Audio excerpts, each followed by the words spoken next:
Okay, so today I kind of want to just continue on with this theme of looking at how the various interpretations come out of these chapters, and I have maybe 5 chapters I'd like to go through, although last time we only got through 2, so I don't know.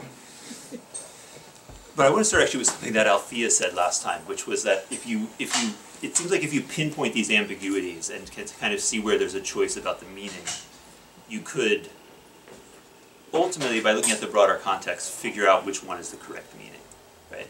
And I said in the beginning, one reason to try to even look at these sort of ambiguities is to get a more accurate idea of where they are, right? If you're reading a translation, it will tend to just give you one answer for what this passage means, and if you realize it actually could mean 2 or 3 things, then in reading it you can decide which one of those seems like the right one. The difficulty with that, with the Daodejing, is that there's so many ambiguous spots that you find yourself making those decisions over and over again through the text. And that was when I was writing my chapter on the Daodejing, and I was trying to do that, like trying to figure out what I think it really means in each chapter, give a coherent reading of the whole thing. I realized that there are all these places where it could mean, let's say, 3 things, and I'm picking the one I think is most likely, but maybe there's like a 40% chance that I'm right. Still the best choice, right? But you do that like 20 or 30 times, and the chances of your thing being right are really low in the end, And it becomes sort of self-reinforcing, right? You decide what it means here, and then use that to interpret the decision over here and then over here. And this is why you can get kind of coherent, systematic readings that are so different, because there's so many different places where you can make choices different ways on how to read the text. And then they all reinforce each other. And there's a way in which you can't, I feel like you can only keep so many variables at any given time. So some passage you can say, well, it could mean this, this, or this, and then here, this, or this, but you only have so many of those in it before it stops making no sense at all, And so you've got to make decisions here and then use that to interpret here.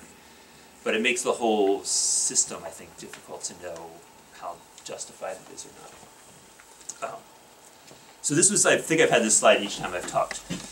But just a kind of list of the various kinds of ambiguity. So we looked at some of them already last time with chapter 1, the differences in the base text. Talked about Tao and the problem of trying to translate that or figure out what to do with that word. The grammatical ambiguities about whether it's being names or the named, right, or the nameless or non-being, that kind of split that's in there. So I'll cover some of these again, but particularly I want to talk about this, the second to last one, this bias toward what we want it to say or what we expect it to say, right? And I'm going to use a passage that actually started me thinking about this whole line of talking about the Daodejing. And a couple of you from the Humanities Center have heard some of this already, but chapter 5. So this is how I've translated it. Heaven and earth are not humane. They treat the myriad things as straw dogs. Sagely people are not humane. They treat the people as straw dogs. The space between heaven and earth, isn't it like a bellows, empty but never used up? The more it moves, the more comes out. Hearing much leads quickly to exhaustion. It is not as good as protecting in the center. Right? It's a fairly literal translation. The real question, though, is those first lines, what they mean. Right? And there's something rich about that claim, heaven and earth are not humane, or not benevolent, or ruthless, right? It can be translated all kinds of ways. They treat the things as straw dogs, because you find it coming up in lots of different contexts. So I put here a few that I think all derive from this phrase in the Daodejing, right? So Straw Dogs, the movie, I guess from the 70s. I don't know if people have seen that movie, very violent, disturbing movie. I first encountered it actually in a Boston punk band that was named the Straw Dogs. I saw them play in high school. That's the first time I heard the phrase. John Gray, the writer, has a book called Straw Dogs, Thoughts on Humans and Other Animals. My own book took its title from this as well, Heaven and Earth are not humane. So that's how much I'm interested in this phrase, what this phrase means. The question then really is, what is it, when it says not humane, what is it denying there? What's the claim, right? And in a way, the shocking part is not so much that heaven and earth are not good or humane or kind, or however you translate it, because that kind of fits our view of nature, that it's not particularly kind or something like that. The really more disturbing part is the conclusion from that sagely people also are not kind or humane or whatever, right? So there's a sense in which not just that nature is non-moral, but the sage also is non-moral. And that's a kind of disturbing thought. And I think that's why you find all these different ways to try to get around it or try to figure out what's going on. So to understand it, you have to know a little bit about what it's saying it's not, like what that term is. So it's this term ren. It's probably pretty much the highest moral term in classical Chinese in that discourse. So for Confucius himself, that seems to be the highest virtue. It's sometimes translated just as goodness in like the early Confucian stuff. For the Moists, another one of those, the rival schools at the time, they define it, they say, you know, imagine how a good son cares for his parents, right? So if they're in trouble, he does everything he can to help them, and if it seems like he can't do anything, he still keeps trying, right? And he says a good person, a Ren person, is like that toward everyone, right? That kind of dedication, that's what they should all human beings, right? So that's how they define Ren. For Mencius Amongza, he's a later Confucian, he lists 4 virtues, and this is one of them, but kind of the central one. The other ones are like rightness, wisdom, and ritual propriety are the other 3. So benevolence is one of those. So it ends up associated with, partly with natural feelings of care. That's often described coming out of the family. So the model for this virtue really is the way that people care for their relatives. And I think the reason why they pick on that, the Confucians especially pick on that connection, is that the Confucians are always interested to show that human beings are not fundamentally self-interested, right? And it's kind of easy to think we might be self-interested if you look at how people behave in business or things like that. But it seems like the way people sacrifice their interests for their family is a clear case where we're not self-interested. So I think that's why they pick out this connection to the family so often. And then it's often taken as defining the essence of human beings. So the character itself, the part on the left is an image of a human being. The part on the right is the number 2. Right. So in Chinese, 1, 2, and 3 are very simple. 1 is 1 line, 2 is 2 lines, and 3 is 3 lines.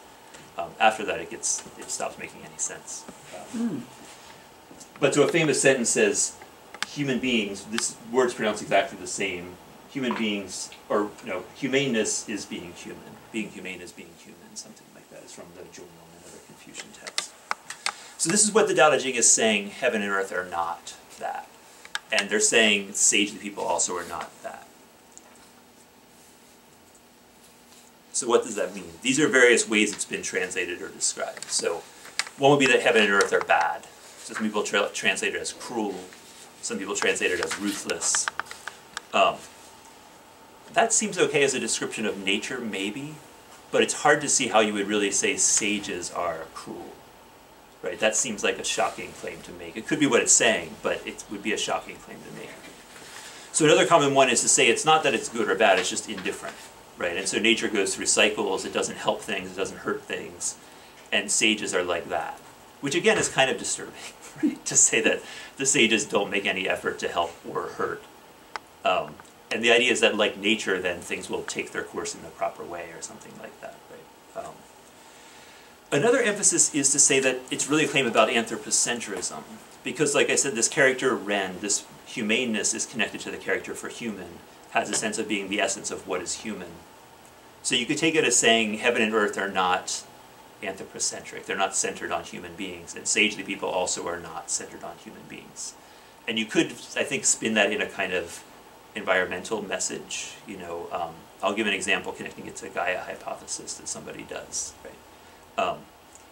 That's why I translate it as humane, is because that's the meaning that I'm picking, I guess, is that third one, that it's a claim that heaven and earth are not biased toward the human, they don't prefer human beings, and that then sages model that, follow along with that. A kind of narrower one is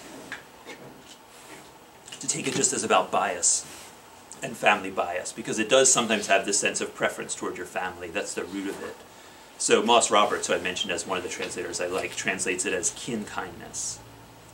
Right? So he's narrowing the meaning to make it seem more appealing, right? Because then it's not it's not an attack on morality at all. It's really just an attack on bias toward your family or something like that, right?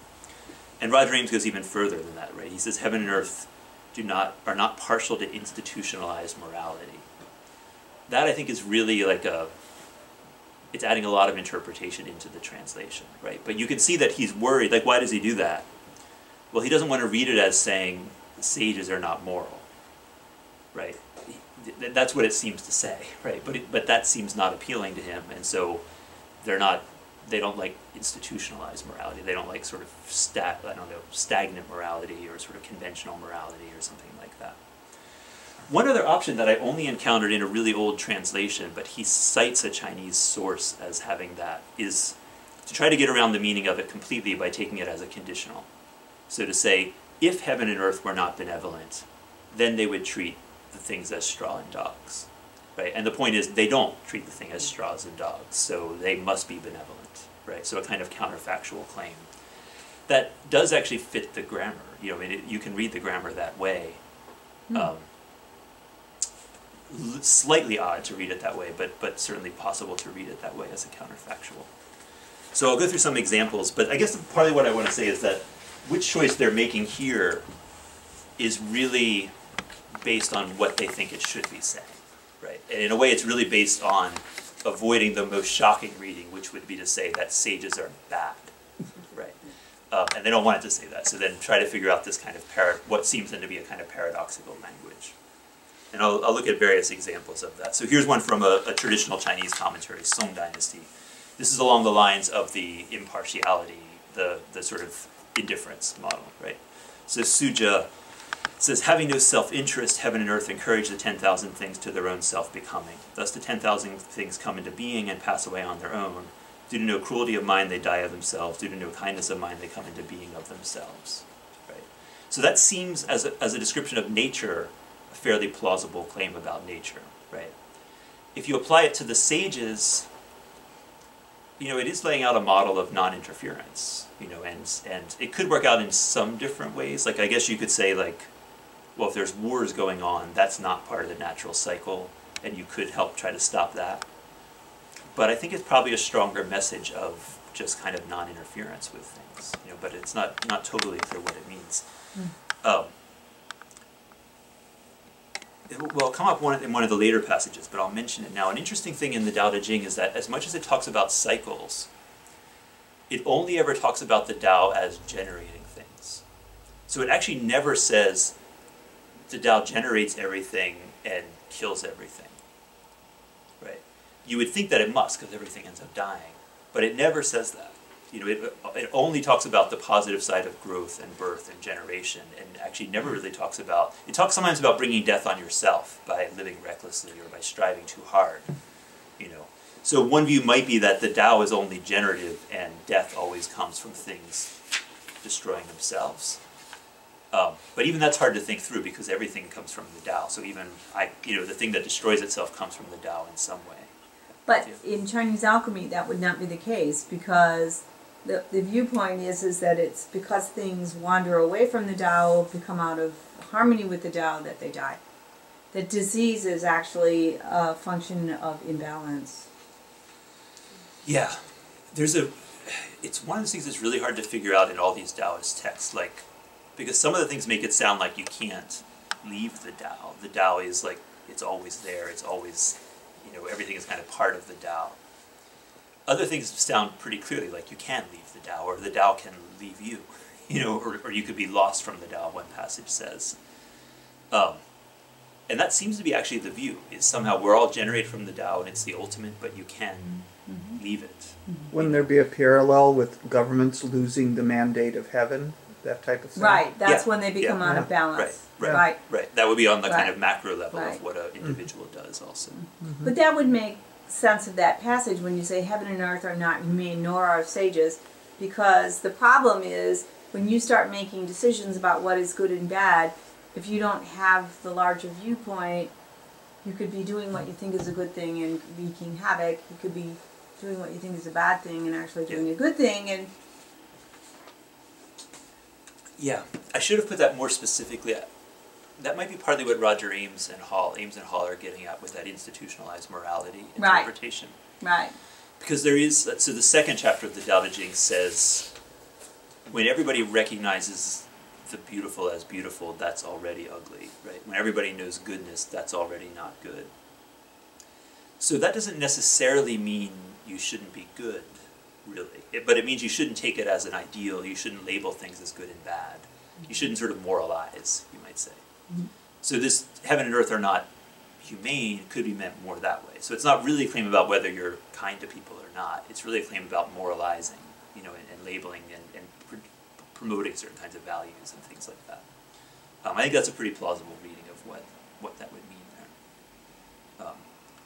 With this, though, this focus only on Tao as growth, one interesting thing that happens soon after the Daodejing is lines like this, right? Things grow on their own and they die on their own, and life and death are both part of the process. And that very quickly starts to justify war. So I would say within 100 years of the Daodejing, you have people saying, there's a place for life, there's a place for death, there's the spring, there's the fall, you need culture and you need an army. You need rewards and you need penalties. And if we get to it, I have a passage that gives that reading of a line there. But so it might be, I think it's significant that the Daodejing doesn't go that direction to say life and death are both equally part of the Tao, because I think that easily goes this direction to, well, to give a place for killing, right? That whole model of the spring and the fall, through most of Chinese history, really starting before the Han Dynasty, but shortly before that, you have this idea that the military power and the sort of cultural power are parallel to the spring and the fall, right? A time for growth and a time for killing, and that, you know, execution should be carried out in the fall and that kind of stuff. You know, and I think the Daodejing is maybe deliberately avoiding that view. A couple other ones. So Hans-Georg Müller says, this is one of the most outspoken non-humanist chapters in the Lao Tzu, just as heaven and earth do not treat the 10,000 things, that is, all kinds of beings in the world, with compassion, so the sage does not have particularly humane feelings for others. So this does not mean that the sage despises humanity. He's totally unbiased and impartial and void of one-sided emotions. Right. So this is, Hans-Georg Müller is philosophically, I think he labels himself as a post-humanist, or a non-humanist maybe. He's opposed to humanism. So his whole reading of the Daodejing is directed really around that kind of approach. And as he says, this seems like one of the strongest statements about that kind of special status for human beings or something. I think it's interesting, though, that he's saying heaven and earth is nature. Yeah, right. I mean, I think that's an assumption right there. Yeah. That I don't know that I would agree with, actually. That's another one heaven of these... and earth are a polarity. Yeah, so I mean, it loses two things, right? It loses the polarity of heaven and earth, and it loses any kind of divine element of heaven and earth. And personally, I'm not sure how much divine element there necessarily was with heaven and earth at this time when they're using it. I'm not sure. Mm-hmm. But it's another case where you see people interpreting it the way they want, right? Because, I mean, he's a strongly non-theist, anti-religion person, right? So he wants it to say nature, right? And you see that with lots of translations of heaven as nature, right? Just trying to give this very naturalistic reading. And actually you see it in Chinese intellectuals in the 20th century, often try to do the same thing. So they'll explain Tao as the laws of nature, you know, to try to give a very kind of secular reading of it, because that's what they want out of it. But that's just not consistent with the ancient thought, because nature was the rhythms of the earth and the cycles of the earth, and the cycles of Tien were cosmological. They're different. But they're not necessarily God or deist or religious. But it's... Yeah. Part of the difficulty maybe is with what nature exactly means, you know, and part of the problem is that label doesn't, there is no word in classical Chinese that fits nature exactly. You know, if you were to try to find a word, it would be heaven and earth would be the closest thing probably, or sometimes maybe just heaven, but it has very different connotations, you know, than saying nature. I would never use nature translating anything from classical Chinese, because I feel like it's a very loaded word in the Western context, you know, and is too misleading, you know. Could I ask a question about the translation of the word humane? Mm-hmm. And you're using it as humanist? Like, is there a word that would be more about just simply human? Yeah. Right. So the thing is, the word for human and the word for humane are very closely related. So there's clearly an echo between those two words. But I'm just wondering, like, so the sage does not have particularly humane feelings for others. When you say human feelings, it's a very different sense. So, because if the sage is able to have feelings for all things, not just the human, then you don't want to have humane feelings towards a frog, for instance. You can't, it just seems like it's talking about not being anthropocentric in the ways that one feels, or, so I'm just wondering if that's a possible, Yeah. like eschewing the humane part of eschewing the anthropocentrism of the notions of the humane. So it'd be more like witnessing, so they're just standing there as witness rather than identifying with or... Yeah. I mean, that seems right, the last part, I mean, as an interpretation of it. I think he's trying to be ambiguous on it, whether it's human feelings or feelings toward human beings, you know, or some kind of human identification through the feelings. I think he's being ambiguous on it partly because the Chinese would be ambiguous on it, you know. Well, that's what I was wondering, like the first one, heaven and earth are not humane. Could it be read as they're not human? I think that's implicit in it. Because humane has a quality of sentiment, whereas simply saying heaven and earth are not human is a fact. Right. So so it wouldn't, the primary meaning wouldn't be human. It would be something like humane or caring or benevolent. Okay. So in a normal context, that word would be translated as humane or benevolent or good in some contexts. Mm-hmm. But it definitely has an affective dimension to it, for Okay. sure. That's That's pretty consistent that it's a feeling of, comes out of a feeling of care for a child or a child's care for the parents, and then is meant to extrapolate from that. So it's an affective. Coming out of the human.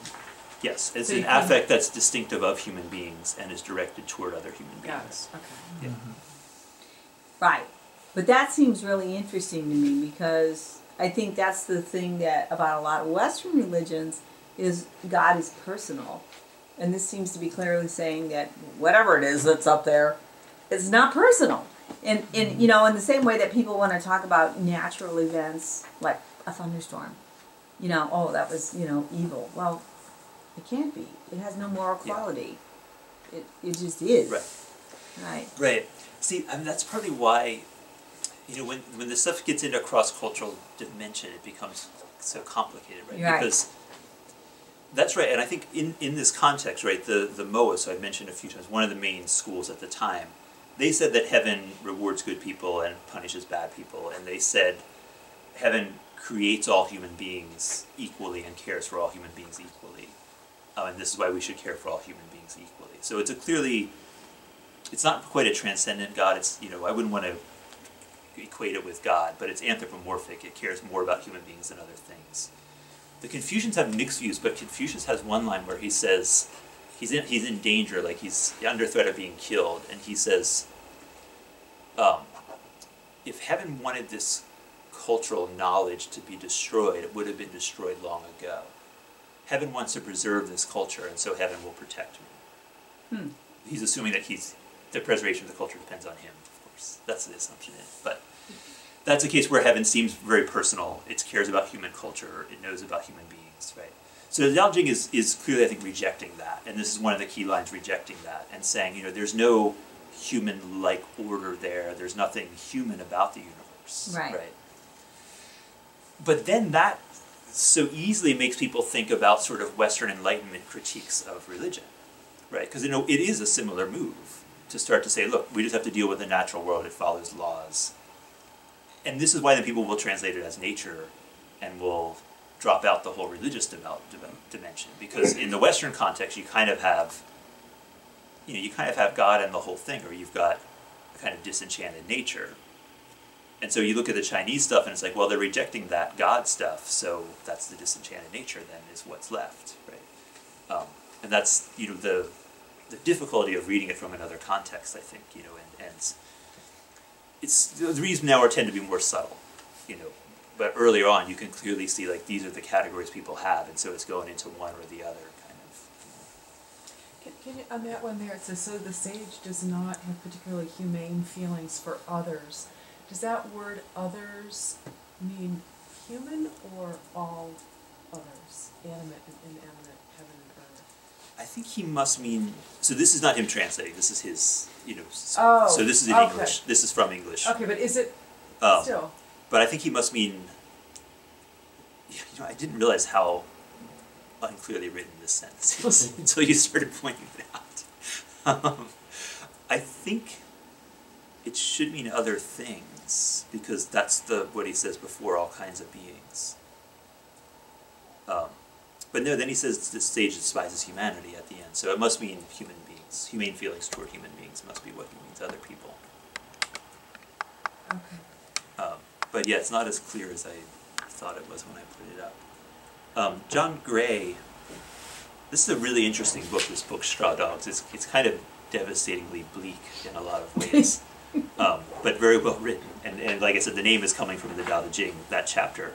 So here he has this thing, I kind of cut and pasted together because it's a couple pages, right? But he says, humanism is a secular religion thrown together from decaying scraps of Christian myth. In contrast, the Gaia hypothesis, the theory that the Earth is a self-regulating system whose behavior resembles in some ways that of an organism, embodies the most rigorous scientific naturalism. What's a rigorous scientific naturalism? It's the truth. It comes closest to the truth. Mm-hmm. But the idea of Gaia is anticipated most clearly in a line from the Daodejing, the oldest Taoist scripture. Heaven and earth are ruthless. They treat the myriad creatures as straw dogs. If human, I think I left out human beings, disturb the balance of the earth, they will be trampled on and tossed aside. So there, it's this idea that nature is not human-centric, right? Human beings have no special place in nature. The idea that if you go against nature, you'll be destroyed doesn't really seem to be the meaning of that passage. The passage there seems to be everything is like a straw dog. So he seems to turn it in a little bit of a like, if you go along with the Tao, you'll be okay, and if you don't, you'll be harmed, right? Which actually is another common Chinese reading of the passage, is to say something like that. I'll give some Chinese examples too, right? But here you can see it's kind of a step further away as a critique of humanism than Hans-Georg Muller is doing a commentary on the Tao Te Ching. This is kind of more incorporated into his broader project of critiquing humanism and human beings, I guess, generally.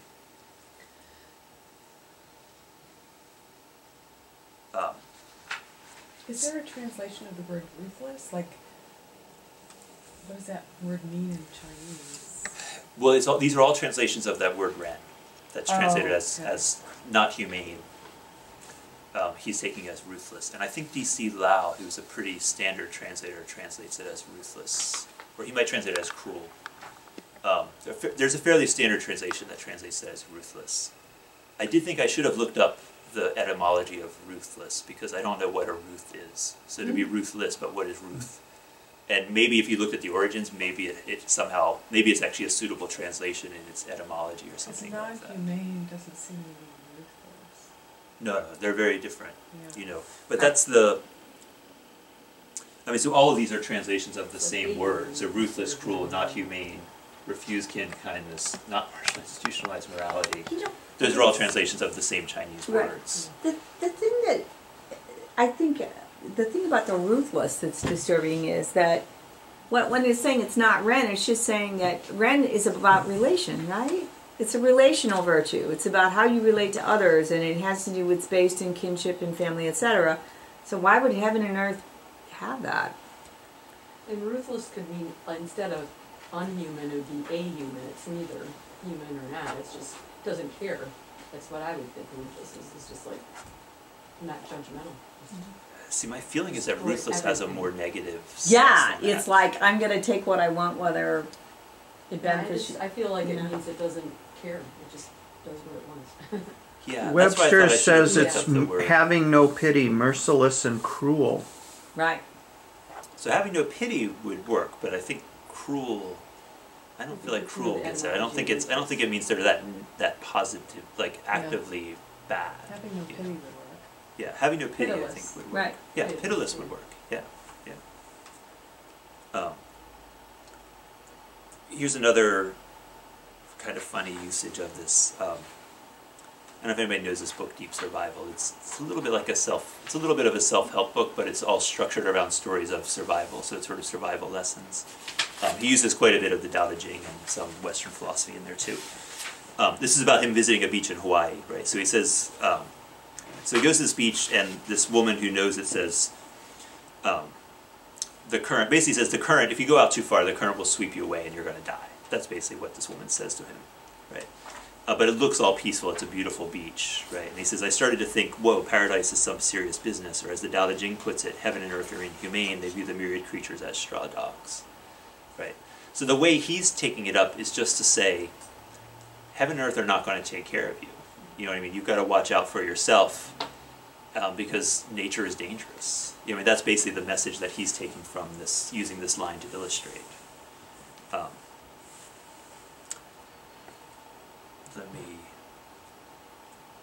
I'll get into the more theistic Chinese readings also. So this is Henry Balfour, one of the, it's the second translation, I keep forgetting, second translation of the Daodejing into English. So he translates it, as I said, as a conditional. If heaven and earth were not benevolent, they would regard creation in the light of grass, which is worthless, and dogs, which are killed. If the sage were not benevolent, he would likewise regard the people in the light of grass and dogs. And then he has a footnote that says, the commentator insists at some length that the phrase, not benevolent, is hypothetical and must not be taken as stating an actual fact. It's not clear who he means as the commentator. I think it was, Andrew, did you get a sense of, is it a person or a book? I'm trying to remember. There's so many translators Right, that cycle yeah. through my head now. If I'm correct, he was using a commentary that was written under the name of one of the eight immortals. Yes, And that's right. he was Yeah. totally taken to task by almost every single sinologist of his day for using this commentary, which was suspected by everyone to have been some sort of apocryphal forgery. Yeah. That's itself is a really interesting point, because there's a strong bias against that kind of religious Taoist readings. Largely, though, I think, again, because sometimes those readings seem really far-fetched. But largely, I think it's because most people who were reading it, I think, don't want it to say that, you know. So why would, I mean, you have a whole tradition of people practicing who consider themselves Taoists who would use those kinds of commentaries. Well, why would sinologists all say that's ridiculous to use that commentary, right? That's a strong bias about what counts as a valid commentary and what doesn't. That I think is partly an anti-religious bias, you know. Because here's one this is an authentic Chinese one. So what he refers to as a commentary, we don't exactly know what it is. The Shanghai commentary was actually found in a much earlier archaeological find at Dunhuang, where there was a bunch of Buddhist texts found and stuff like that. So it's probably Tang Dynasty manuscripts, but they think it probably goes back to around 200 CE is the origins of it. One of the kind of founders of the sort of this kind of religious Taoist movement at the time. So it explains this passage. It says, heaven and earth imitate Tao, being humane to those who are good and not humane to those who are evil. Thus when they destroy the myriad things, it is the evil that they don't care for, seeing them like straw and grass or dogs and livestock. Sage people model themselves after heaven and earth, being humane to good people and not humane to evil people. When kings govern and destroy evil, they also see it like straw and dogs. Thus people should accumulate good deeds, and then their refined essence and spirit will commune with heaven. If someone wants to bully and harm them, then heaven will save them. Right? It seems to take like exactly the opposite meaning of what the passage says, right? Yeah. Which seems to be that heaven does not do that, and it doesn't care particularly about human beings. It's a little far-fetched, because the passage becomes very incomplete if that's what it's saying, right?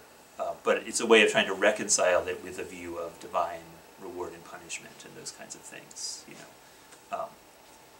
And again, it is one of the earliest commentaries that we have. You know, there's a few that are earlier from the same time, but it's one of the earliest interpretations that we have of the Daodejing. I know you talked about this earlier, I can't remember what you said, in the Henry Balfour one, in the light of grass, is the grass the same as the straw? Yeah. It's just dried grass? Yeah. Okay. Right. So why then does it have in parentheses, which is worthless? Because he thinks you won't be able to figure it out on your own. But, That's just the translators adding that in there. But But why would I think that grass is worthless? I don't know. Yeah, I don't know why he does that with it. Oh, okay. Because if it was just grass and dogs, then it's just things. I mean, Yeah. Well, I'll come to that, but another funny thing is that, so the Chinese just says it treats them like, and then it has the word for straw and the word for dog. So it's an odd phrase no matter what. Like, first the question would be, well, what is this? If it's one word, then straw dog, what is that?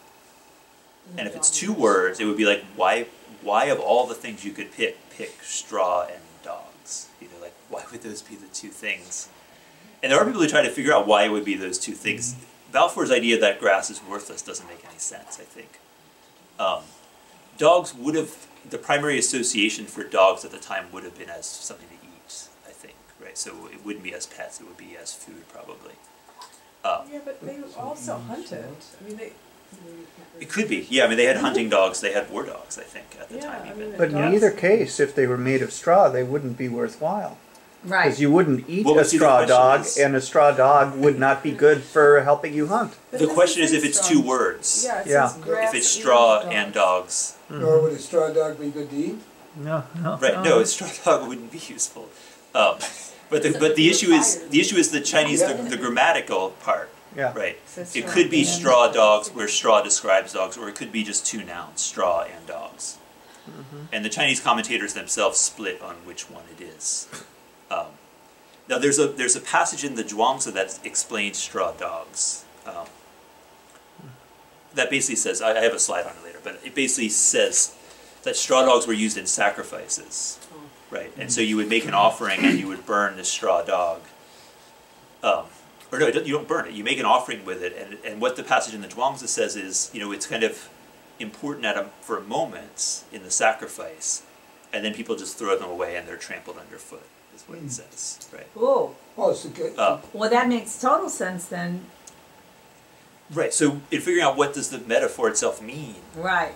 like one could be that it's worthless or not significant. Another one could be it's significant for a moment and then insignificant. Right, which is what, if you're thinking about heaven and earth not being humane, it's like things are ephemeral. We are ephemeral, people are ephemeral, animals are ephemeral, species are ephemeral, it's all ephemeral. They're significant in their time. Right. Right. Yeah.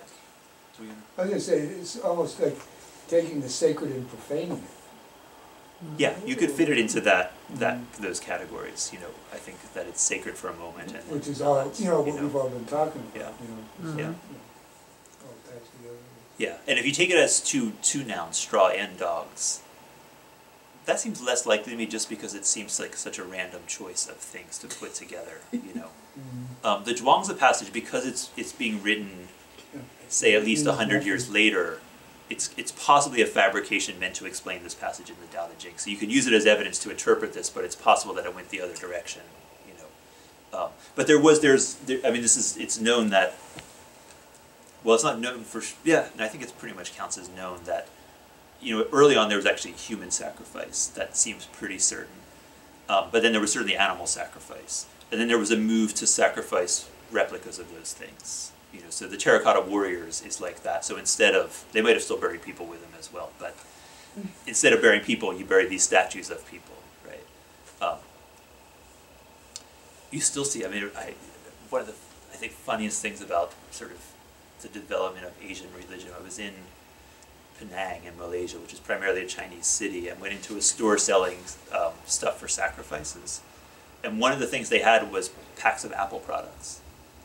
So you could buy a pack and it would have like a paper iPad, a paper iPhone, or cardboard iPhone, and you would offer this to your dead parents so that they would symbolically get a phone, so they can check their email and things. Cool. Whereas I remember people, having models of TVs and things like that back when I first lived in China. Those were burned then, right? Then they burned them, yeah. Yeah. I think I saw a car once. A car. Like Yeah, an that makes entire sense. paper luxury car Yeah. with a boat on it. Did you see it in China? Photograph of it. Yeah. But it was Chinese. It's interesting that those customs are much more alive outside of mainland China. So it's growing more in mainland China, but I've never seen much stuff like that in mainland China. But like in Chinese cities around Southeast Asia, you see a lot of that kind of stuff. Here's one more, it's not on the same lines, but it's sort of riffing off of this passage as well in kind of an interesting way. So the Huainanzi was a book written, kind of compiled, written around 139 BC. And one chapter is just a bunch of little short stories like this one that all end with a Daodejing passage. So they kind of illustrate the Daodejing passage. So this one's two sort of sage characters. So Royal Longevity was traveling with a bundle of books on his back when he bumped into Dignified Assent in Zhou. Dignified Assent remarked, affairs arise in response to alterations. Alterations are born of the times. Therefore, those who understand timeliness are not constant in their actions. Right. So our actions have to adapt to the demands of the specific moment. Right. Books are the product of speech, and speech is the product of the knowledgeable. Therefore, those who understand speech do not hoard books.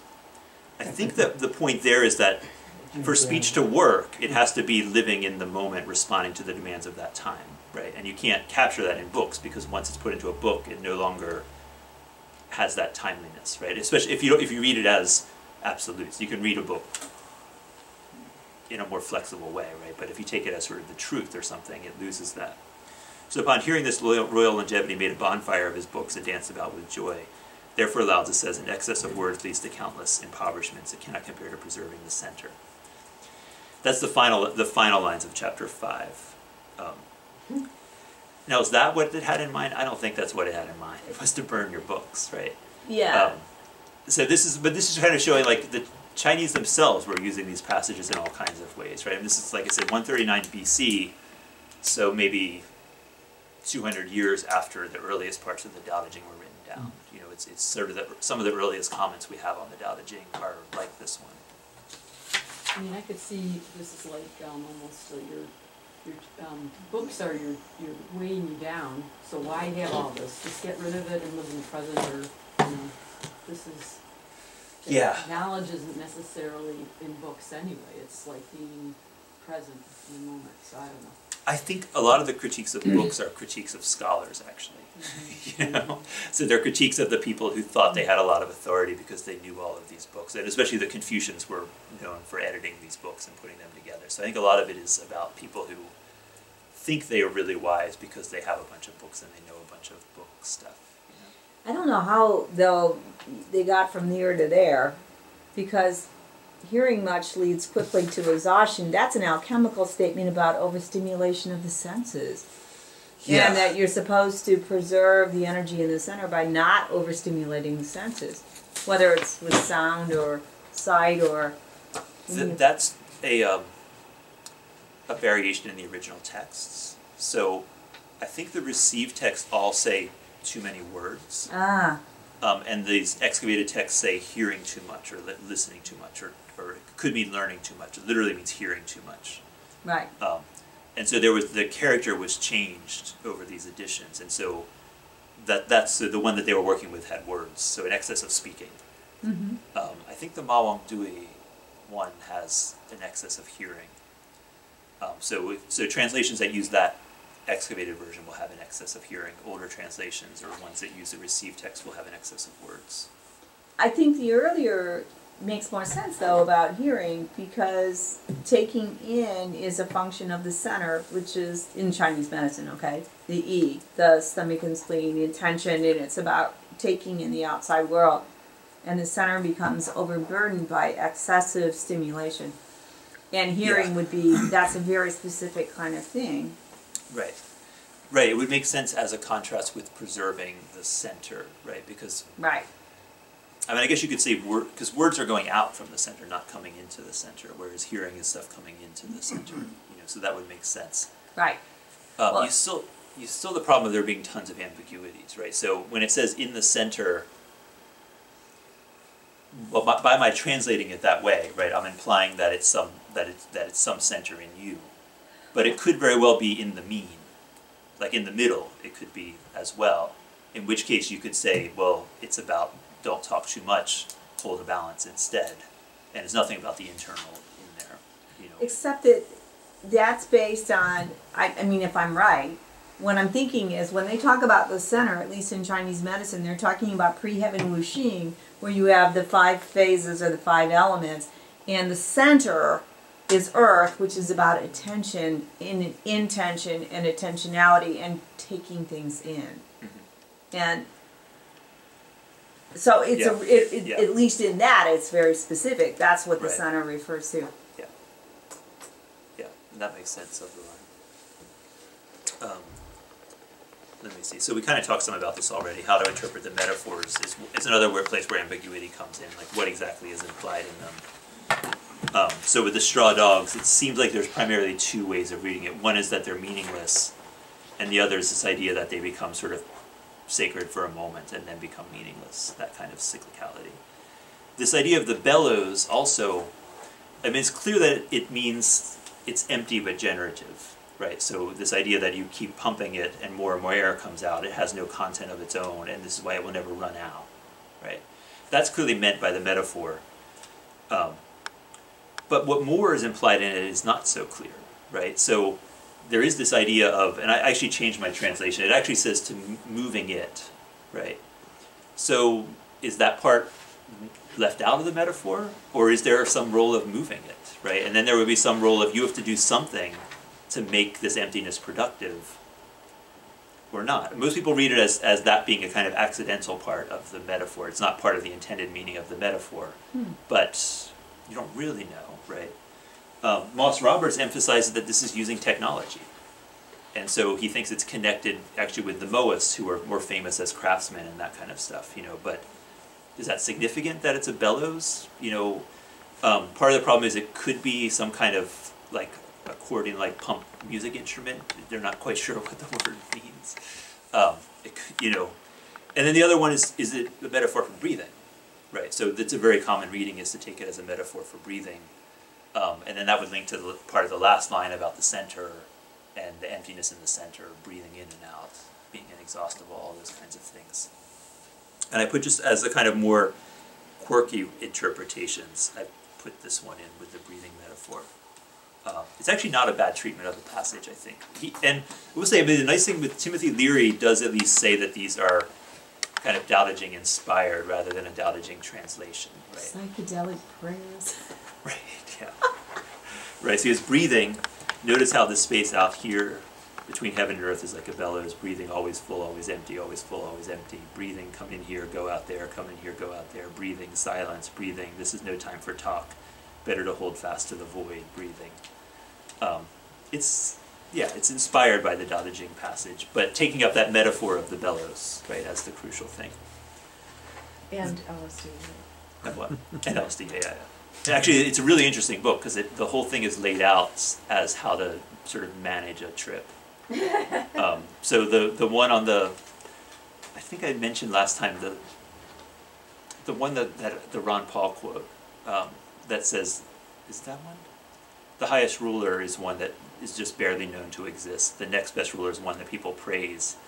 He translates that as like the best guide for your trip. Is this, you know, is one who's you barely notice that they're there, and then the next best is one that you praise. You know, it's a pretty interesting take on the Daodejing, I think. The last thing that I'll mention about this passage is the question of how do the 3 parts fit together. Right, so I said one thing that creates sort of creativity in these interpretations is trying to figure out how different passages fit together. So, because it uses center, and it talks about the space in between, and the bellows has a center that's empty, it makes sense to link the emptiness of the bellows to the center at the end. And if you do that, then it makes sense, I think, to take, like you were saying, take that as hearing rather than as speaking, right? And also the quickly to exhaustion and heaven and earth never being used up, or the bellows never being used up, that seems to link those 2 parts of the chapter together. But there isn't any natural connection with the first lines, right? So you have to be creative to think what... So, I don't know. I mean, the most likely connection, I guess, would be that not being benevolent is something like being empty. It's being empty of biases or something like that, maybe. Maybe it is just a change of subject, you know, so it's starting off by saying negative, heaven and earth aren't humane, but they sort of they're never exhausted in generating things, so it's sort of like the positive and then the negative, or the negative and then the positive of what they do. It's not at all clear how the pieces fit together, but that's part of then what creates lots of different interpretations of it, And one interesting thing on that is that there's a good chance they didn't fit together originally, which is why it's hard to see how they fit together.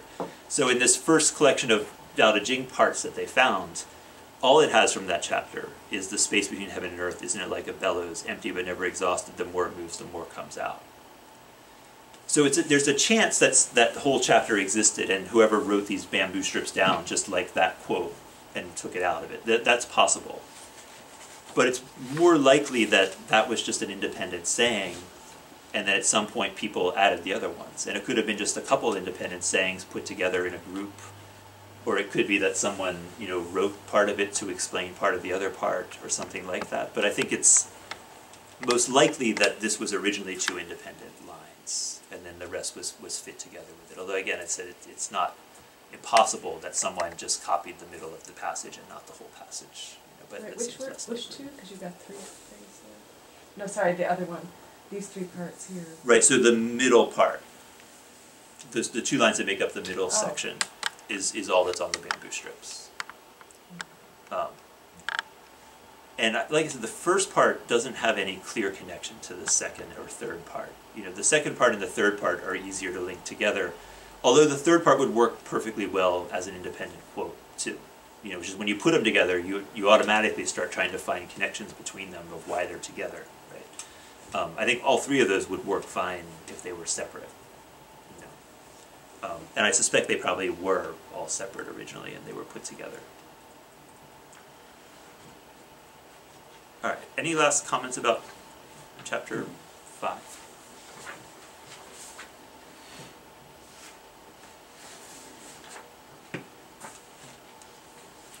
Then I picked 67 partly as a kind of counterexample to chapter 5, and I think partly to make that Shangar commentary a little more plausible as a reading, or to explain why that would be taken as a plausible reading. This is a long chapter, so I can't talk about all the variations in it. There's just too many variations, right? But I'll read through it to start with, I guess. So, the world all calls me great, great but without resemblance. Only because I am without resemblance can I thus be great. If I resembled, I would have been small long ago, or insignificant, trivial long ago. I always have, or constantly have, 3 treasures which I preserve and treasure. The first is called nurture and care, the second is called frugality, the third is called not daring to be first. Now with nurture and care, then one can be brave, with frugality one can be broad, not daring to be first, one can become the leader of things. No, to abandon kindness but be brave, to abandon frugality but be broad, to abandon being first and abandon being last and be first, that is death. Now with nurturing care, if they go to battle, they are victorious. If they undertake protective measures, they are secure. Heaven will establish them as if using nurturing care to fortify them. So that last line, that establish, that's a textual variant, and so the received text says save. Heaven will save them instead of establish them. And that's quoted at the end of that Shangar commentary, right? And so part of the tension is, if that is right, then it doesn't seem like the ultimate is indifferent to whether we're good or bad, right? It seems like it's going to protect us if we have compassion, right? So that's part of the tension in the passage. I made a list of the strange things about the passage, though. So one is the first line. He says, the world all calls me great. In the received text, they add Tao there. So they all call my Tao great instead of call me great. So it changes it from being about the speaker to being about the Tao. So that's one variance in the translations, depending on which text they use. The phrase without resemblance, that's literally what it says, but it's a very puzzling phrase, and it sometimes has a sense of being inadequate, like not living up to a standard or something like that. So it's possible that so a lot of people translate it as something like that, insignificant or not good or not adequate or something like that. It literally means not resemblance, but it sometimes has a sense of not resembling what it's supposed to be or something like that. Why couldn't it be an image? Like the way in which you find yourself in images in the world. So this is one that doesn't find itself in the images of the world. Yeah, right. Yeah. I think that's, I would want to go that direction with it, just because that sort of reads the least into, like it takes the phrase most literally, right? So it would be that there's no, you could say there's no category that it can fit in, right? It doesn't resemble something else. It doesn't. It's kind of an everyman kind of thing. Or unique. I was thinking more of, you know, kind of a Lacanian thing where, you know, you identify yourself in the things of the world. And you're finding, like, and so you're always trying to find your image and your identity in the world by things that you can see as referring to you. But if you're not of the world, then you wouldn't find your identity. Yeah. It could be, but I kind of think they would use something more like not reflect or something for that meaning. I wasn't sure what the Yeah, resemblance right. word was. How about not measuring up? Yeah, right. So that would be a way to try to get this kind of core meaning of no resemblance, but this kind of negative sense that it sometimes has. Not measuring up would be a good way to try to get that meaning. Close, but no cigar. It's like the opposite of great, so it's like this whole passage seems to be this, but don't be this. So it's kind of like you have forget, like you can be frugal, then you can be broad. So it's like you can only be frugal then you can be broad, to be daring, to be safe. That's the opposite. Yeah, right. And then the passage goes into that. Right. That. Yeah, that it does seem like without resemblance should in some way be the opposite of great, right? In just the Doesn't all structure that of the go passage. back to, once you define something, then it automatically sets up the opposite or the non-being of that particular thing? So if it has resemblance, then there's something that's not going to resemble? Yeah. Or, you know... Right. You guys are providing like back and forth counter evidence for the two translations of it. Yeah, I mean that's how not resembling could be the. All of the things like that. But doesn't resemblance mean look? You don't resemble, you don't look like? Well, to resemble something, yeah, It would could, mean that you but- do look like something. And if you were without resemblance, You it would wouldn't be look like unique, anything right? else. I mean, It would be unique, but I think that there's a sense of I think almost more radical than unique, right? Of not having any definite form at all. Right. Right. right. Um, So it's like you're non-categorical. Without form. yeah, without form would be another way to take it. That's what I was saying. Is Yeah. There's Yeah. nothing that has a semblance. Right. Yeah. Right. So that one, that's one that I don't know how to figure out, and so I didn't put in much to talk about that because I'm not really sure. You know, I mean, the work of figuring that stuff out is really a matter of using these databases that have all the classical Chinese texts and searching out wherever the word is used and that kind of stuff. You know, and I haven't done that on that word. You know, what I mean, but that's kind of the way, if you're going to figure it out, the way to have to figure that kind of stuff out. The other problems are more on the surface in a way, or more just about the content, right? So a lot of the Lao Tzu opposes advocating any kind of moral system, morality, but this really seems to give you something like 3 virtues, you know, and in Taoist religion these become really important. They really are like 3 virtues of what you want to have, are these 3 things. So, you know, how this fits with the kind of idea that if you label something as good, you automatically have bad. Is this contradictory to that? It's saying, well, you know, I mean, once you label something as caring, don't you automatically have not caring then? Maybe this gets out of that dichotomy somehow. These values are different. They're not moral values, you might say. There's some other kind of values, right? But there's some difficulty figuring that out. Why they're effective is a strange thing about the passage. So why is it that if you have nurturing care, you'll be brave, first of all? That seems a bit odd. And why will you win in battle if you have that, right? The question of, well, is the goal, like if you read the passage carefully, like very literally, the whole goal is to win in battle and be the leader. You know, I mean, like that's what it lays out as the goals in that passage.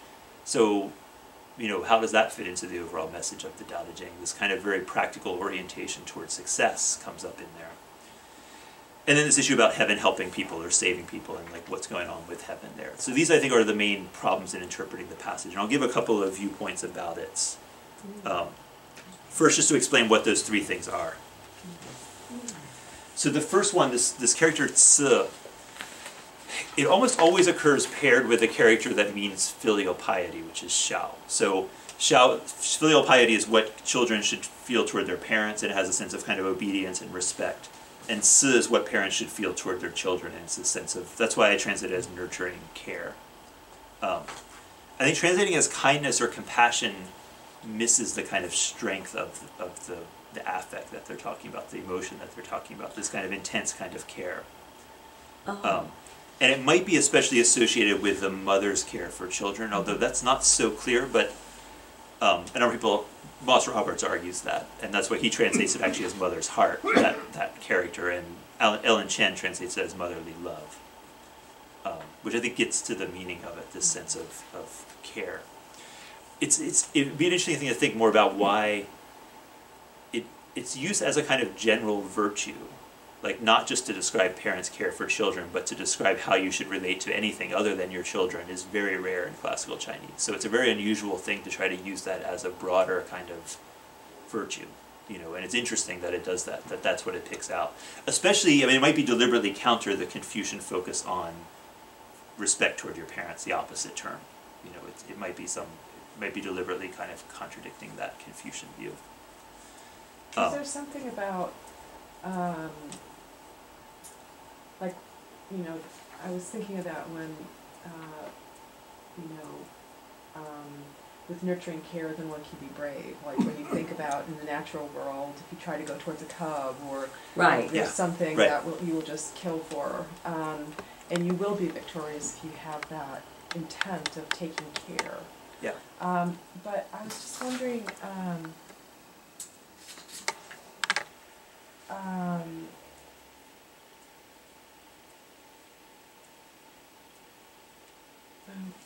think I just lost my track of thought. But I guess maybe I was thinking of,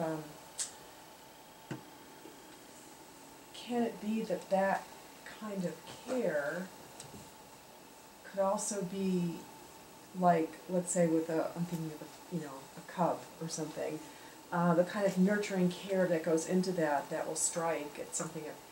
It's also not humane in the sense of it doesn't, I guess that would depend on whether you think a bear has emotions, but that there's a kind of nurturing care that has to do with allowing it to be, guarding its being rather than its, like, guarding its being as a kind of non-moral activity. Yeah.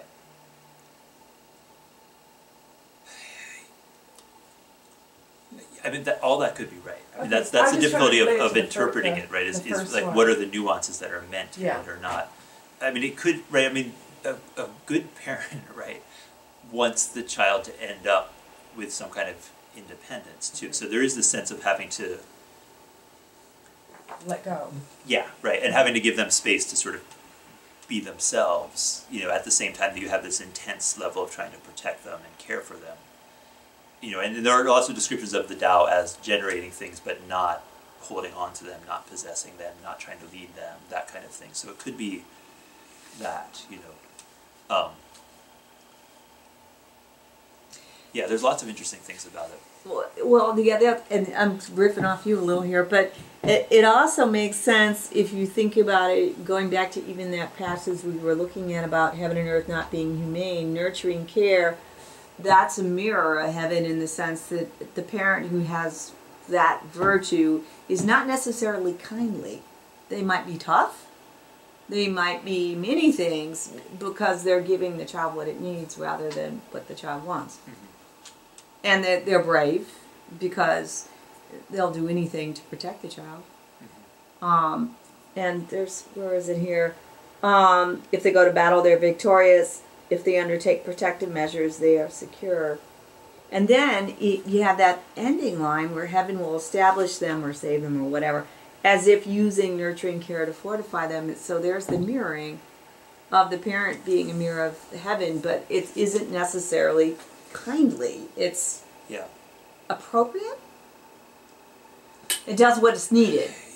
Right, I mean, you could say it does what's needed for the growth of the child. Right. And that would fit the whole growth metaphors that are built into the text, and I think this issue of it being not really a moral value is probably crucial to, and that would be the case, I think, with all three of these. They're not really moral values. They wouldn't have been in the framework of moral terms that people would have been arguing about and that kind of stuff as well. But they're also not sentimental.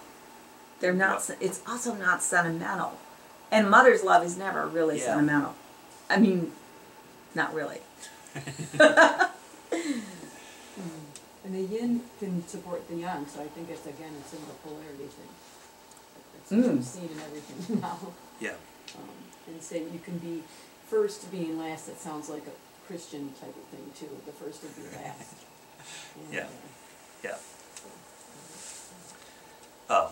So the other two are simpler. So this word Jan, it's hard to figure out how to translate it. The opposite would be like extravagance or like luxury. The opposite of that is hard to find a good English term for it because they sound too negative in some way. But like frugal, spare, those are good translations of it, I guess.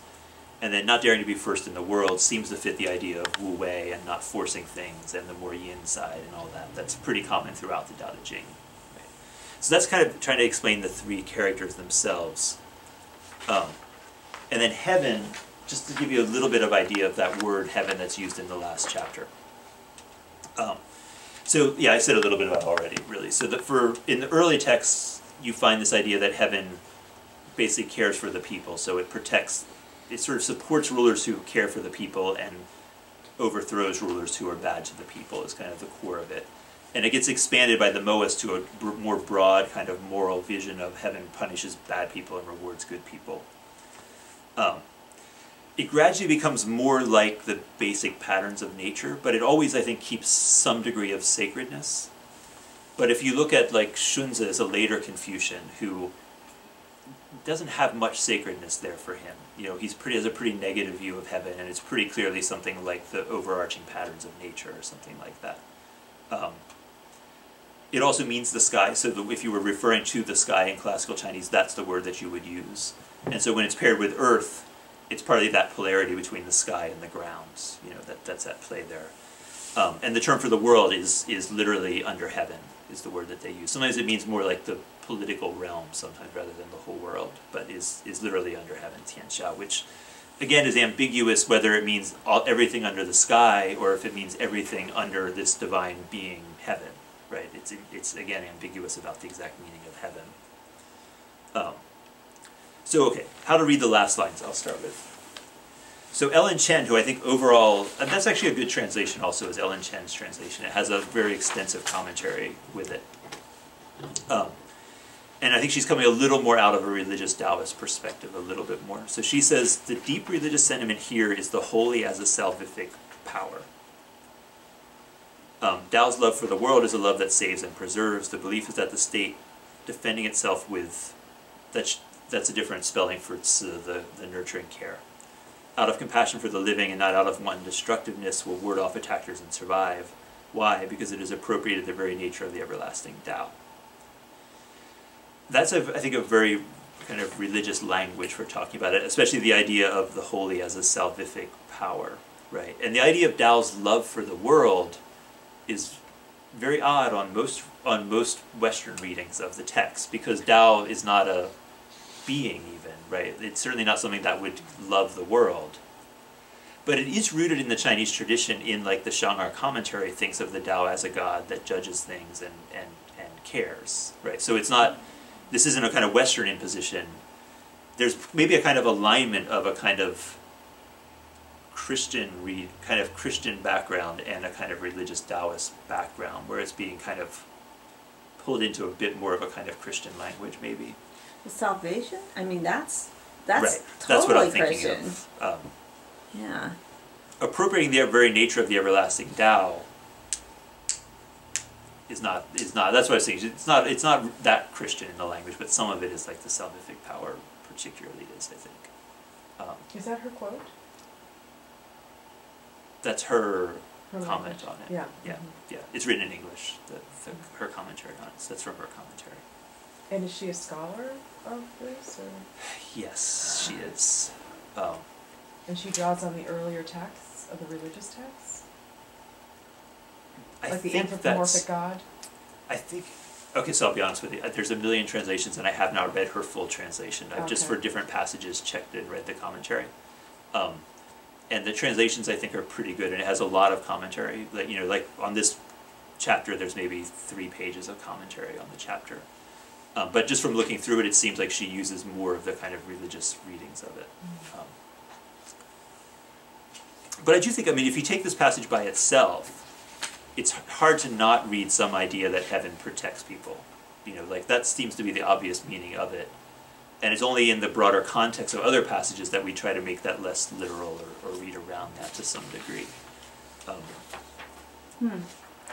And these are other examples I put up of other passages that make it sound like heaven is more active, right? So this is from chapter 79. It says, "Now the way of heaven has no familial attachments. It is constantly with good people." The word I translated as familial attachments there is the word literally for parents, but it also is used as a verb to mean the way you care for your parents. It's very hard to translate, to figure out how to translate it. And chapter 81 says, "The way of heaven is to benefit and not harm. The way of humanity is to act but not struggle." So these all seem to have a kind of more moralistic view of heaven as promoting good and punishing bad or something like that. Here I think then is the contrasting view, right? A much more naturalistic view. So Ames and Hall say, this is not a translation, this is their explanation, right? "Real courage is dependent upon the fellow feeling of the army being dispatched into battle, and success in war is unlikely without it. In nature's own story, each thing emerges within a cocoon of familial feelings as the first line of defense that buffers it against a sometimes hostile world." So it seems like, so the explanation for why you would succeed in battle is because the success is based on the fact that you care for each other, right? And the idea that heaven will protect you, he takes basically as saying, it's natural that human beings have other people who care about them, who protect them, right? So it really drops out any of the kind of more theistic aspect of the passage and giving a very naturalistic reading of it to say, if for heaven to protect you really just means, nature works in a way that you have compassion around you that protects you, something like that. In nature's own story, each thing emerges within a cocoon of familial feelings. Are they talking about species things? Because obviously a hyena is going to attack a zebra. I mean, it's not like there's this cocoon of familial feelings. Yeah. So is it like all the hyenas will take care of each other and all the zebras will take care of each other? Well, that's the sometimes hostile world, is the hyenas, if you're not a hyena. Got it. I think his idea is that everything is born with parents who will look out for it. Got it. Right, which is not exactly right, but as a general claim, I think that's animate things. Anyway. Right. It also goes to people wanting to be with their own kind in a way. Like attracts like, tribe formation and so on, and a common bond within groups of people that are related on some level, whether it be physically or intellectually or emotionally or whatever. That's right. See, but that I think follows from the way he's tried to explain the passage. But that doesn't seem to be what the Daodejing as a whole is saying, right? Because it's much more about impartiality. So the line I had just before, that heaven has no partiality, sometimes translated, but no kin feelings or something like that. Well, right? Where it says when nature sets anything up, it is as if it fortifies it with a wall of compassion, so that once it's established, it's strengthened not only by physical means but by compassion as well.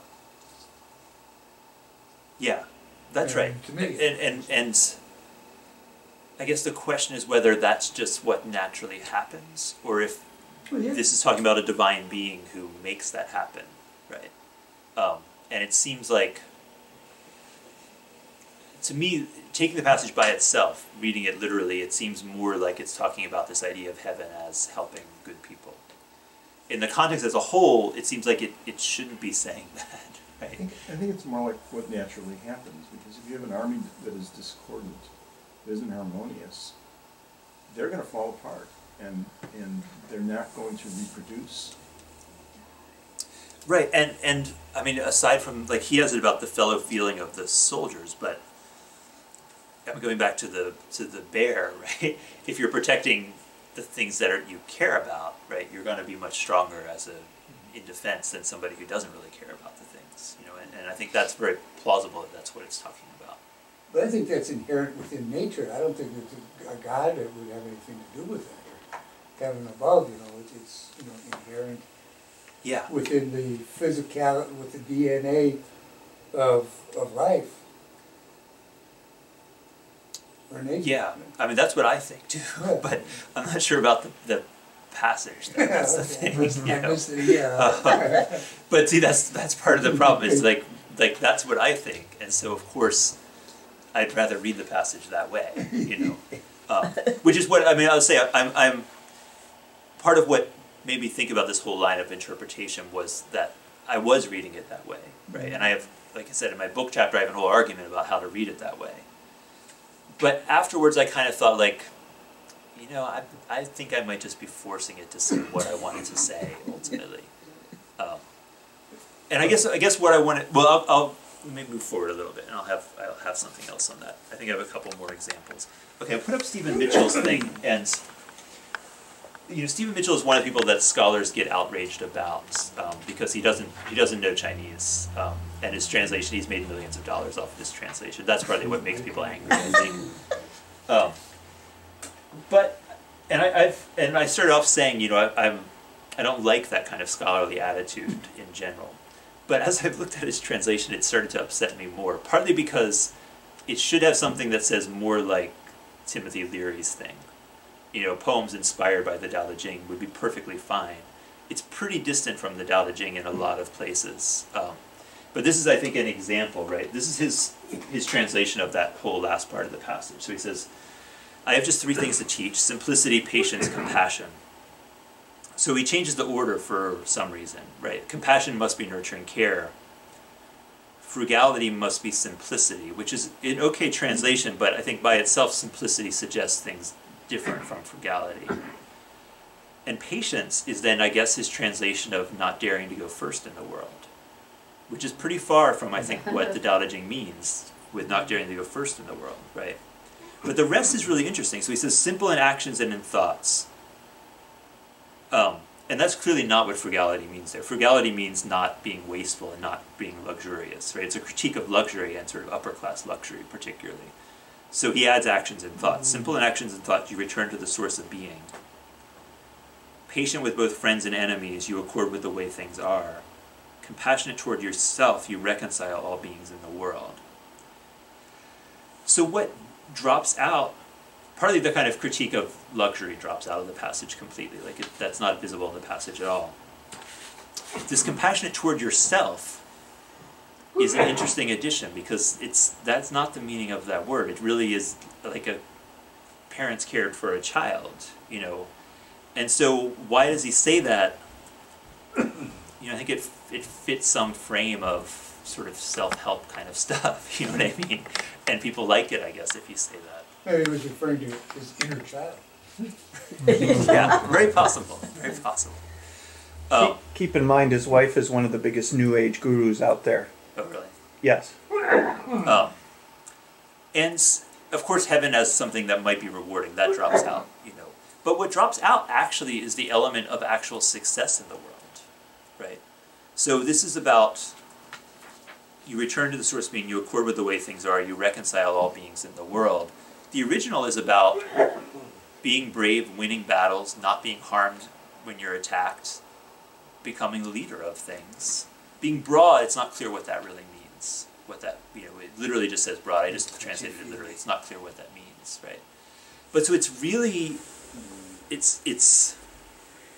yeah, it drops out a lot of stuff. And part of, one of the splits in how to read the Daodejing as a whole is it about actually attaining certain kinds of goals in the world? Or is it about being content with the way things are? Right? And those are kind of contradictory, right? So when it says something like, if you do this, you will live long. I take those literally as meaning like if you do this, you will live long, right?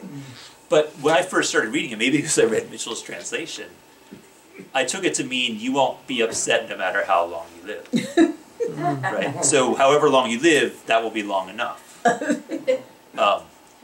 I hear it more as if you don't do this, somebody's going to cut you down. Yeah, I think that. I mean, I think if like I mean, I went through it really carefully, trying to figure out what's it really saying. There are a few places where it seems to be talking about like subjective satisfaction. You know, like there's a couple places where it talks about being rich, and I don't think it really means necessarily actually being rich, but sort of feeling like you're rich. But the vast majority of places seem to really mean like you don't want to lose your position, you don't want to be killed. Actually, that's the overwhelming things that it mentions are those things. And a translation like this drops that out completely, you know, which also makes it very hard to, like, makes it very different from the way it was in the Chinese context, where it was most often taken up as a way to live long, have good health, gain certain kinds of powers, that kind of stuff, as a kind of practical manual, you know.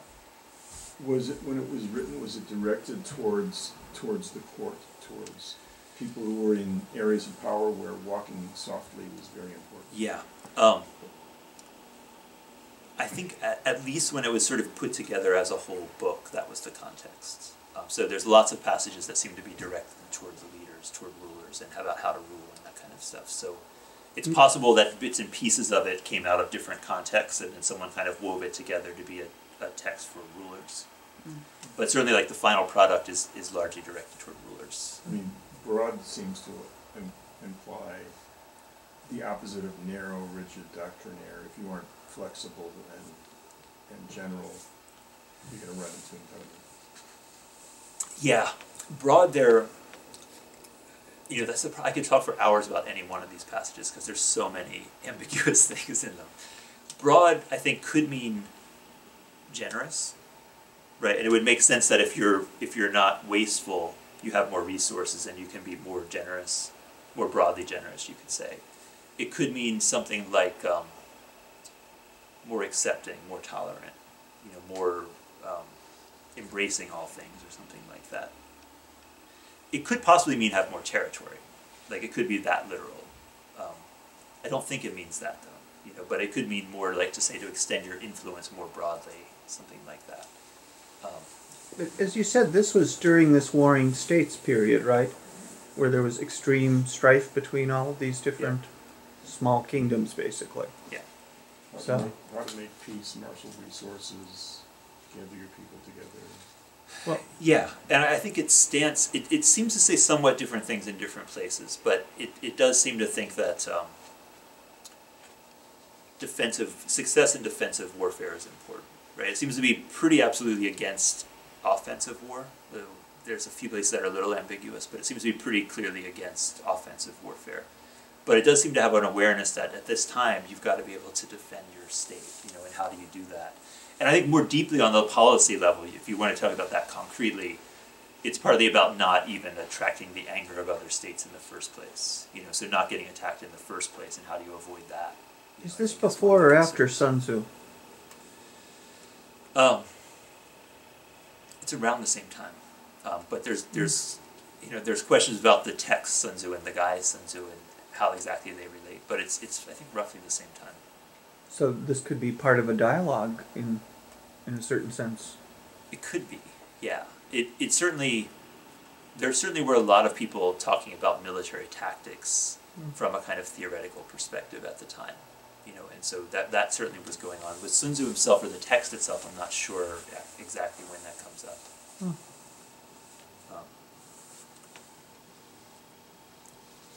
Well, so I just put this here. I'm not going to say much about it, but in trying to make sense of the chapters, my argument most recently has been that actually the last 15 chapters are a distinct perspective from the rest of the text. And again, that's a very radical viewpoint, so don't take that as like the truth yet. yet, I say. But I just put here a kind of contrast that in those last 15 chapters, there's a kind of much more active role for heaven. There's not this kind of questioning of good and bad always being interconnected. There's nothing about that. There's actually nothing about the Tao in the last 15 chapters.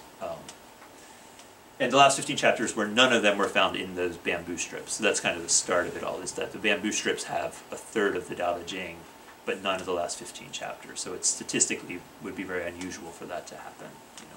But so this is a kind of another interpretive model, I guess, would be to not read it as all coherent.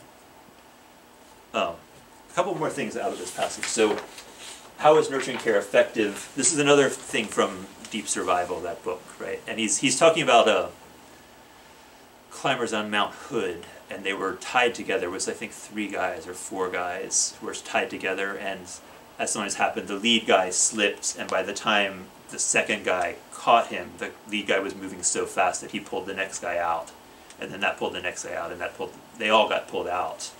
And because they were all tied together, as they tumbled down, they caught up another group of people and pulled them out, and they all fell into a crevasse at the end, and most of them died, but a few of them survived. And so he's talking about how this accident happened and this kind of stuff. So he says there, it's typical of the best survivors that despite his injuries, Hillman was surrounded, as the Daodejing puts it, with a bulwark of compassion. His thoughts were not for himself, but for others. It's a really interesting use of that passage, right? Because his point seems to be people survive better if they're focused on helping other people around them. Right, and that this is, so he was one of the few who survived, right? And so he's trying to say, like, this is one of the keys for survival, is this focus on helping other people instead of on your own situation. And then using the Daodejing for that. So it's, again, it's a very naturalistic kind of reading of the Daodejing passage. Yeah, well, gee, a long time ago I went on a outward bound trip, a couple of them, matter of fact, and that was the whole premise of the start of that school, was that having compassion for and concern with your fellows, you're all able to survive more. Mm-hmm. Yeah, yeah. Better, you know. So. And there's some places that teach improv comedy that way too. You try and make the other person look good, and you all look good. Mm-hmm. Hmm.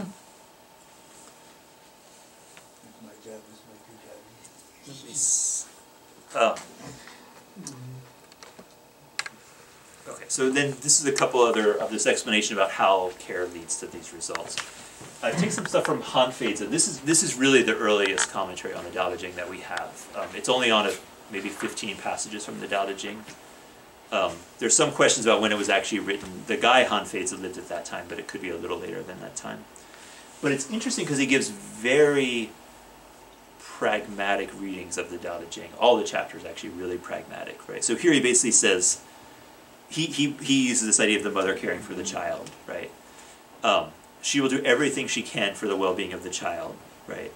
And so she'll be very thorough in thinking about how to bring about the well-being of the child. She'll be confident in her decisions, and that's what being brave is, right? So very kind of natural reading of it about how this kind of concern leads one to be brave, right?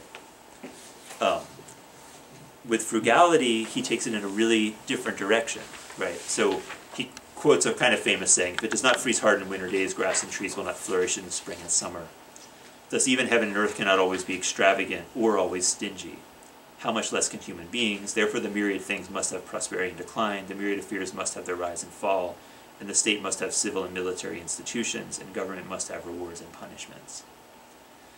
What's interesting, though, is that that chapter, of course, only mentions what's being translated there as stingy, the frugality, right? So it's taking this kind of, well, it's a weird reading in a lot of ways, right? Because he's equating that with the fall, with death, with the militarium, with punishments, right? Which does not seem to be what you would normally take that character to mean, right? This is the one that means the opposite of luxury, right? And he's saying that there has to be a place for that kind of almost anti-generosity, right? That kind of restricting of things, cutting things back. And this is an example of how I said that the cyclicality between growth and death gets taken up shortly after the Daodejing to justify the military and to justify punishments. And so Hanfei's Hanfeizi represents a school that was called the Legalists, so it was one of the main competing schools at the time.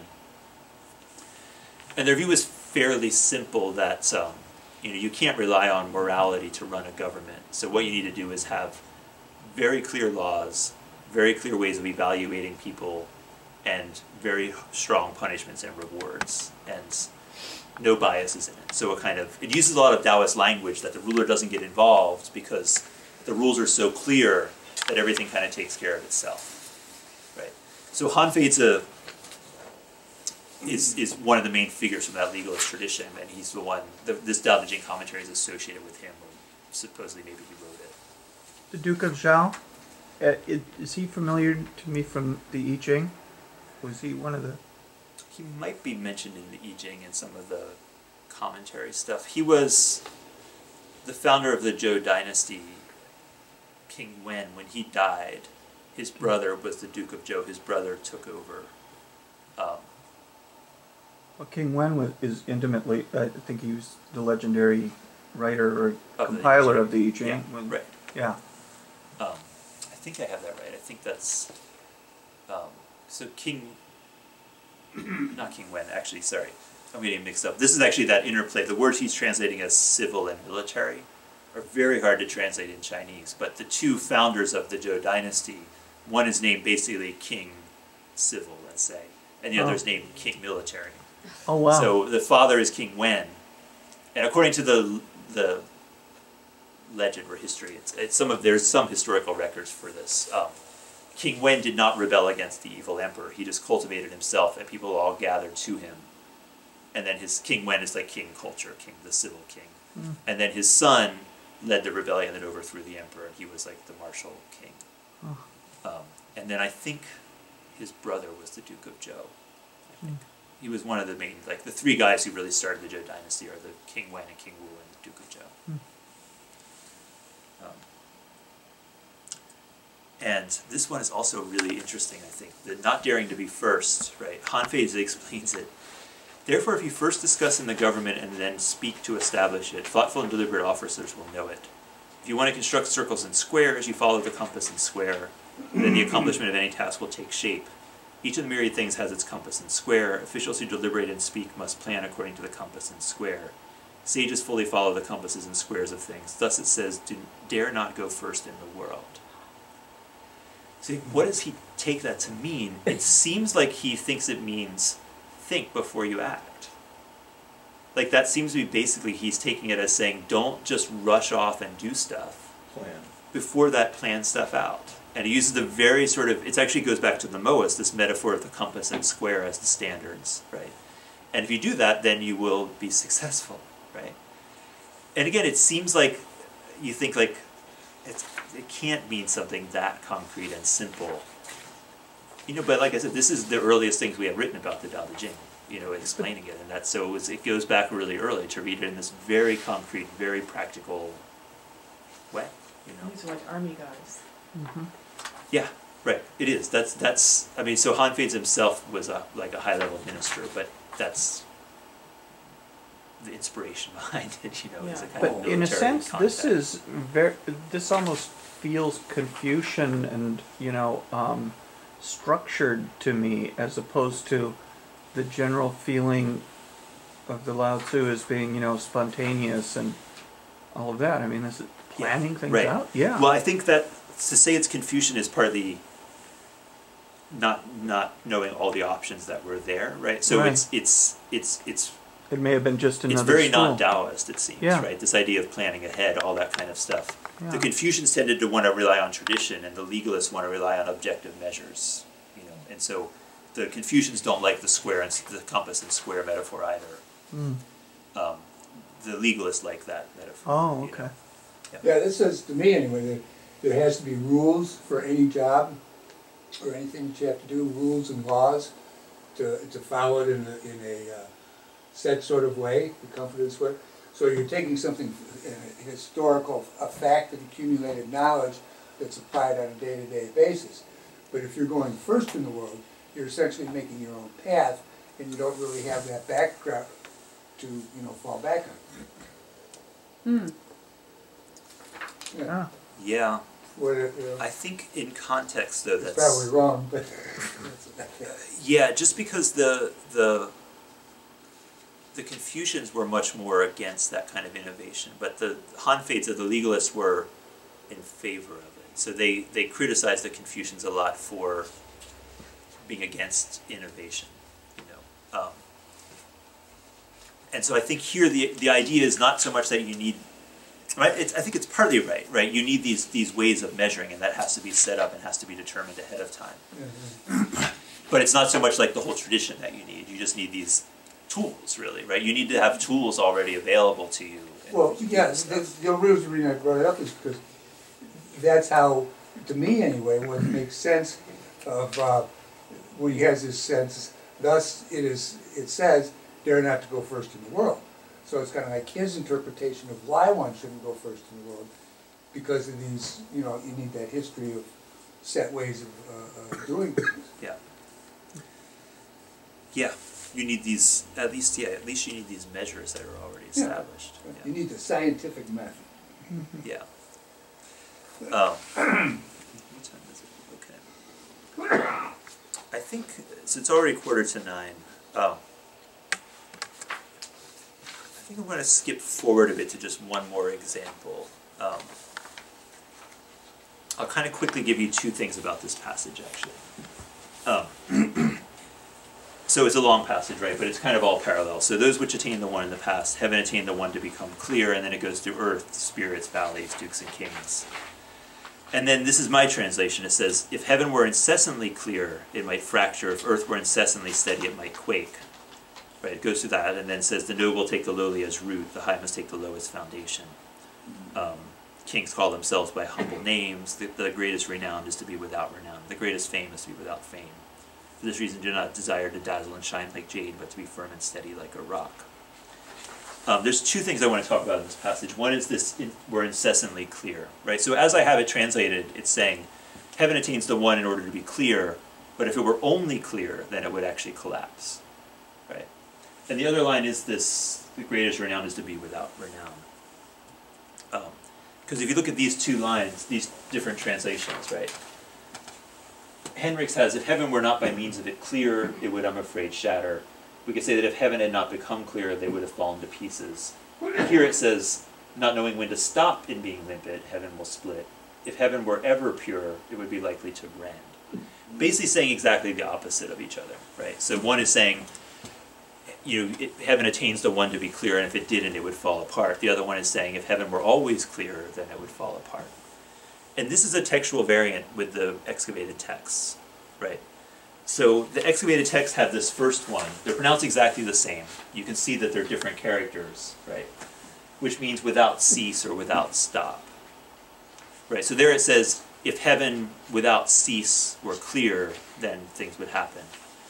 The received text says without that by which, or without the means to. So it says, you know, if heaven did not have the means to be clear, then it would fall apart. Because they have exactly the same pronunciation, it's easy to see how you would get them switched around, right? That happens a lot in classical Chinese. Stuff gets switched around that way. But it gives it a completely different meaning, right? The passage, because in if it says without cease, then instead of just sort of talking about promoting the one to become clear, it really is kind of qualifying that and saying if it only does that, then that's actually bad, right? Extreme. Right, it's extreme. And you need a balance to that, right? Anyway, maybe there's a lot that I could say about that, but I'll maybe leave that at that. And then just give you one last more, it's just a kind of funny example, I think. So that line that I translated as the greatest renown is to be without renown. Here are some other translations of that exact same line, right? Therefore they regard their large number of carriages as having no carriage. Therefore enumerate all the parts of a chariot as you may, you still have no chariot. Hence the extreme of numbering chariots is 0 chariots. Huh. Here's what happens there, right? This is the character that means praise, right? This is the mouth radical, a radical of a mouth speaking, right? This part here is just the phonetic there, so it's giving the sound of the character. With the mouth together it means praise or fame. This is actually a relatively late version of it. I kind of think it's Tang Dynasty version. This Fuyi text has that character.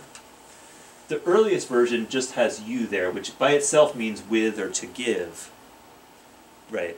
And so then it would be something like the most numbering of giving is without giving. The other Malamandui version, so these were buried together though, has this a chariot in the middle. So you can see it's the same piece, but with a chariot now in the middle, which means like the body of a chariot or a carriage. And then the Hashangong version just has car. So it has basically the middle part of that just by itself. Right? So it seems like what happened probably was, in the beginning they often would leave out the radical that gives them meaning. So that they wrote that and they probably meant that. Because that makes the most sense in the passage, right? But it wasn't clear because they didn't mark what the radical was. So it gets taken up with this radical, which makes it not fane, but a carriage. And then the switch from that to the cart just keeps the same meaning, but is a different character.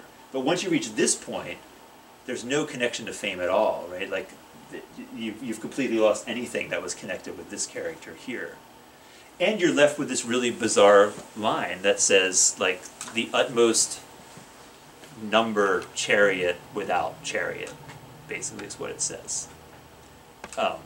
And you can see people then all struggle to think, like, what does that mean? Like, you know, what? And so the translations, right, if you don't think of your large number of chariots as significant. I don't know what Hansen means by the extreme numbering chariots is 0 chariots. I don't know what that means even. The Wing Tsit Chan one, which is a common one, it actually goes back to the early Chinese commentary. It says, if you number all the parts of the chariot, like you can count all the pieces of the chariot and you never find the chariot. That's interesting because I think it's Buddhist, right? I don't know if you know this story, the dialogue with King Milinda has the chariot metaphor where, I don't know if it's Buddha or one of his disciples goes in to argue with the king. And the king says, well, how can you say that there's no self when you just walked in? And he says, well, think about a chariot, right? We talk about a chariot, but if you label, like if you go through it, what's there? There's a wheel, there's an axle, there's a carriage, there's all these pieces. There's no chariot there, there's just all these pieces. And you could then go like, well, the wheel is made up of wood and these pieces, and you just have pieces, right? And the idea is that there's no whole there. The whole is just something we label there. So we call it a chariot for our convenience, but there's not really a chariot there. There's just this stuff, right? And the self is like that. So I call myself Frank, but all there really is a bunch of changing elements that are different from moment to moment, and just conventionally I call it Frank. That seems too close to that reading to be coincidence, you know. So it's a weird trajectory where you have this probably corruption of the text that leads it to say chariot, to then this Buddhist explanation about why you might say, if you count all the parts of a chariot, you have no chariot, and then that coming in as the explanation for the passage. It's almost like comparing holistic type of a philosophy with a reduction type of a philosophy. So that once you, let's say you reduce an organ or something to its component parts and what it does as opposed to looking at it as a whole. Yeah, except I think Buddhism, the reductionism is so radical that it becomes a kind of holism almost, right? So, because everything reduces to kind of elements that are shared by everything, you know. So you end up, it ends up, you could describe it as a kind of holism. Fullness and emptiness. Yeah. Prajna Paramita. Yeah. Right. You could call it still a kind of, I think you would call it still a kind of holism, but it's through a breakdown of any kind of grouping within the whole. You know, to say any grouping reduces further and further like that. But anyway, I'll end with that as an example because I think it's a particularly funny, interesting way of how the text becomes ambiguous. When was Wing Tsit Chan? So Wing Tsit Chan is recent. That translation's from the 1970s. But that reading, no, I forget who. Yeah, so Hashangong, that text is probably 200 AD. So that's Hashangong's explanation for it. That's one of the commentaries from probably, around 200 AD. So Buddhism was not that big at that time, but it was definitely around at that time. You know, I could be coincidence, but I think it's too specific to be coincidence. Yeah, and there was already a lot of Buddhism infiltrating into Taoism and vice versa. Yeah, at that point, yeah. Yeah. Yeah, right. So any last questions? Or? Oh, well, This thank you. was Thank you all for coming. amazing. That was Yeah. really fun. Thank you so much. Applause, yeah.